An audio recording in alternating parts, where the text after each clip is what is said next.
And he's a series of key events shaped the early United States. In 1791, the Bill of Rights was ratified, securing essential freedoms like speech, religion, and the press, which continued to define American law and government.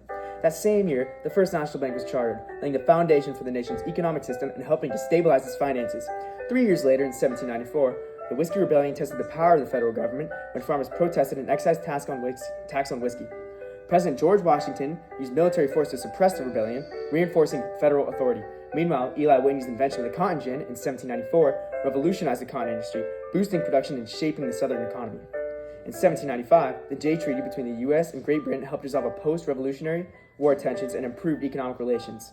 The same year, the Democratic Republican Party was formed by Thomas Jefferson and James Madison, marking the start of America's two-party political system.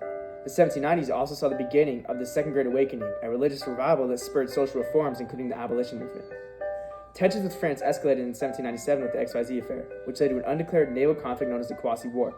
In response, President John Adams passed the controversial Alien and Sedition Acts in 1798, restricting free speech and allowing the deportation of foreigners, which sparked public outcry and damaged his popularity.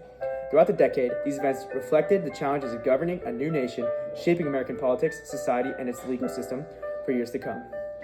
In our textbook, we can see the essential questions, explain how a two-party system emerged in the new nation. We can answer this by saying that the two-party system began with political differences between Alexander Hamilton and Thomas Jefferson.